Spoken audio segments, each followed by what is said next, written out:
ಶ್ರೀ ಗುರುಭ್ಯೋ ನಮಃ.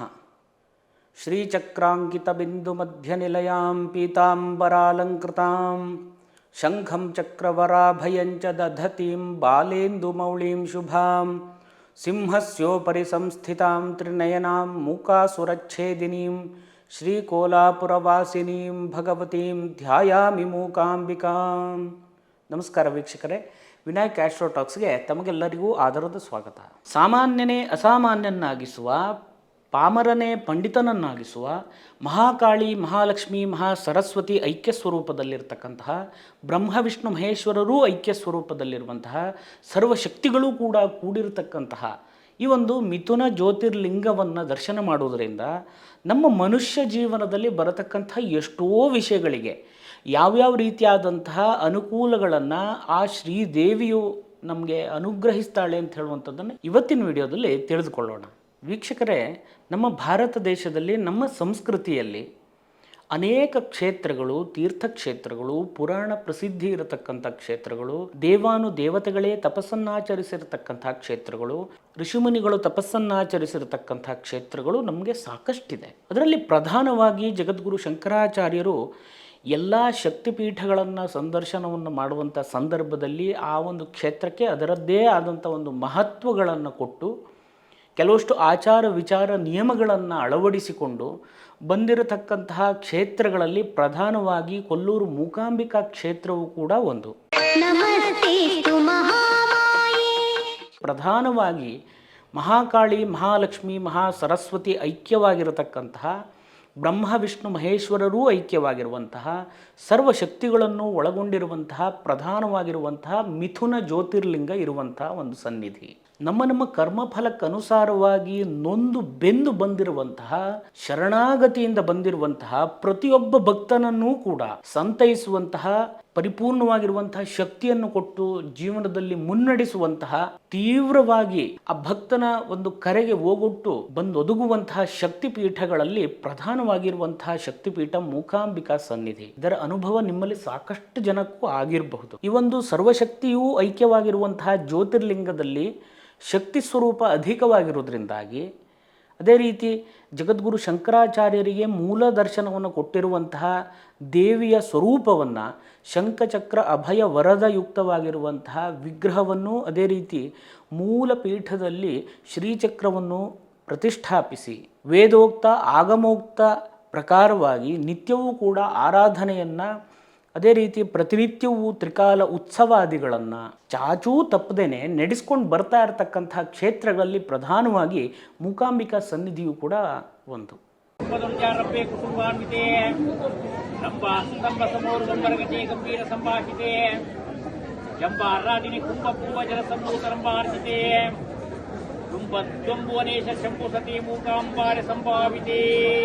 ಮೊದಲು ನಮ್ಮ ಮನಸ್ಥಿತಿಯನ್ನು ಪರಿಶುದ್ಧ ಮಾಡಿಕೊಂಡು ಪ್ರಾತಃ ಕಾಲದಲ್ಲಿ ಸೌಪರ್ಣಿಕಾ ನದಿಯ ಸ್ನಾನ ಮಾಡಿ ಶ್ರೀದೇವಿಯ ದರ್ಶನ ಮಾಡುವುದರಿಂದ ಶರಣಾಗತ ದೀನಾರ್ಥ ಪರಿತ್ರಾಣ ಪರಾಯಣೆ ಸರ್ವಸ್ಯಾರ್ಥಿ ಹರೇ ದೇವಿ ನಾರಾಯಣೀ ನಮೋಸ್ತುತೆ ಅಂತ ಪುರಾಣಗಳು ಹೇಳುತ್ತೆ. ಶರಣಾಗಿ ಬಂದವನನ್ನು, ಪ್ರತಿಯೊಬ್ಬನನ್ನು ಪೊರೆಯುವಂತಹ ಮಾತೃಶಕ್ತಿ ಇರತಕ್ಕಂಥದ್ದು. ಅಮ್ಮನವರಲ್ಲಿ ಶರಣಾಗತಿಯನ್ನು ಹೊಂದುವುದು ಹೇಗೆ? ಕಾಯ ವಾಚ ಮನಸ, ಆಡುವಂತಹ ಮಾತಿನಲ್ಲಿರಬಹುದು, ಮಾಡುವಂತಹ ಕೆಲಸಗಳಲ್ಲಿರಬಹುದು, ಆಲೋಚನೆ ಮಾಡುವಂತಹ ಮನಸ್ಸಿನಿಂದಿರಬಹುದು, ಸಾಕಷ್ಟು ತಪ್ಪುಗಳನ್ನು ನಮ್ಮ ನಿತ್ಯ ಜೀವನಗಳಲ್ಲಿ ಮಾಡ್ತಾನೇ ಇರ್ತೇವೆ. ಅದು ಏನೇ ಇದ್ದರೂ ಕೂಡ ಮನ್ನಿಸಿ ನನ್ನನ್ನು ಪರಿಪೂರ್ಣವಾಗಿ ಉದ್ಧರಿಸು, ನನ್ನನ್ನು ಪರಿಪೂರ್ಣವಾಗಿ ರಕ್ಷಿಸು ಅಂತ ಹೇಳುವಂತಹ ಕಾಮನೆಯನ್ನು ಮನಸ್ಸಿನಲ್ಲಿ ಇಟ್ಕೊಳ್ಬೇಕು.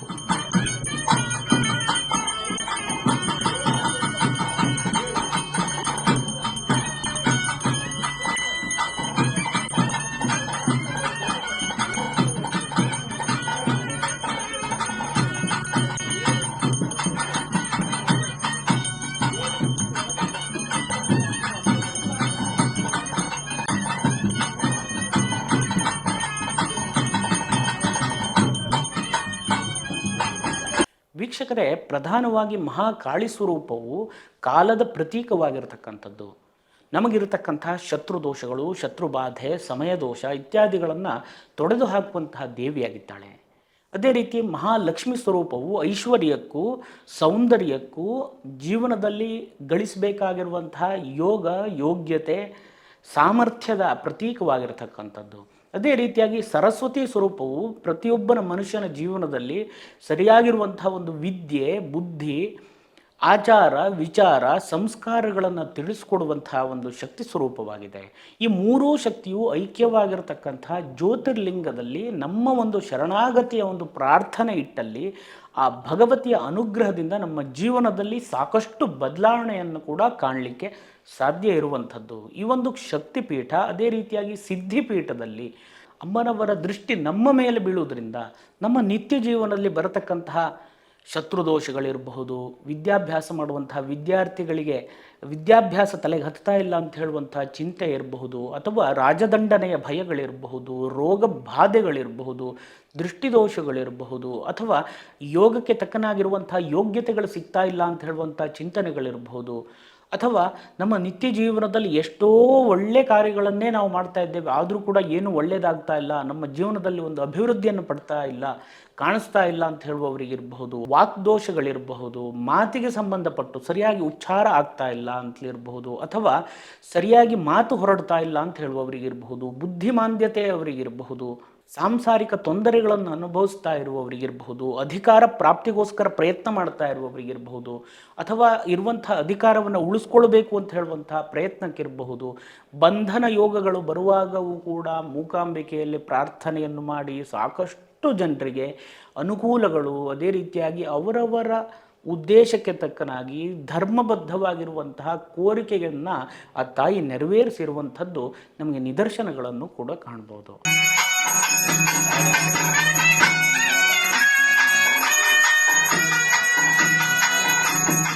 ಯಂ ಯಂ ಕಾಮಯತೆ ಕಾಮಂ ತಂ ತಂ ಪ್ರಾಪ್ನೋತಿ ನಿಶ್ಚಿತಂ.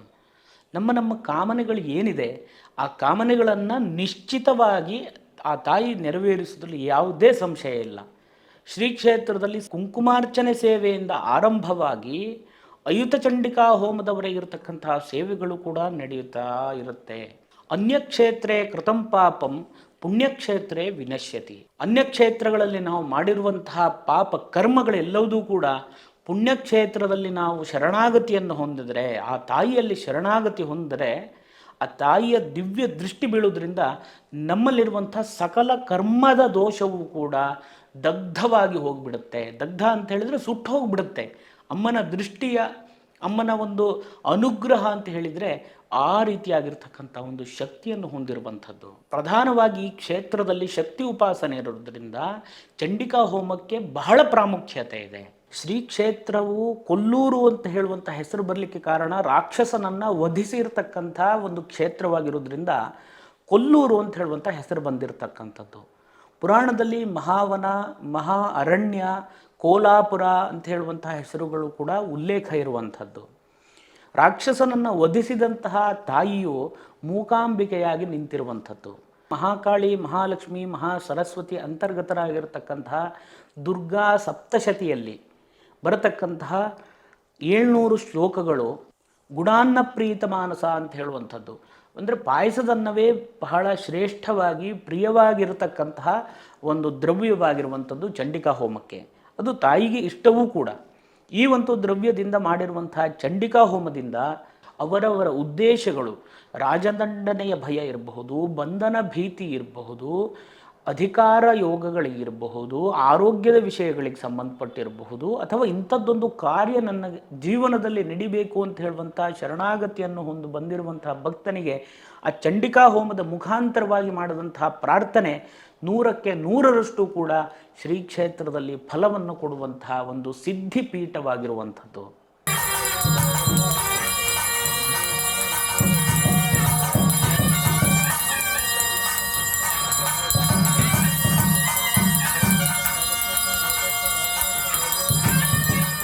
ಅಮ್ಮನಿಗೆ ಶರಣಾಗತಿಯನ್ನು ಹೊಂದಿ ಅವರವರ ಜೀವನದಲ್ಲಿ ಸಾಕಷ್ಟು ಉತ್ತುಂಗಕ್ಕೇರಿರುವಂತಹ ಅಮ್ಮನವರ ಒಂದು ಅನುಗ್ರಹವನ್ನು ಕೂಡ ನಾವು ಕಾಣಬಹುದು. ಇದಿಷ್ಟಲ್ಲದೆ ಶ್ರೀ ಕ್ಷೇತ್ರದಲ್ಲಿ ನಡೆಯುವಂತಹ ಪ್ರಧಾನವಾಗಿರತಕ್ಕಂತಹ ದಂತಮಂಜನ ಸೇವೆ ಮತ್ತು ಕಷಾಯ ಪೂಜೆ, ಈ ಎರಡೂ ಸೇವೆಗಳು ಕೂಡ ಬಹಳ ವಿಶಿಷ್ಟವಾಗಿರತಕ್ಕಂಥ ಸೇವೆಗಳಾಗಿರುವಂಥದ್ದು, ಅಥವಾ ಯಾವ ಕ್ಷೇತ್ರಗಳಲ್ಲಿಯೂ ಕೂಡ ನಾವು ಕಾಣದೇ ಇರುವಂತಹ ಈ ಒಂದು ಸೇವೆಯನ್ನು ಈ ಒಂದು ಕ್ಷೇತ್ರದಲ್ಲಿ ಕಾಣಬಹುದು.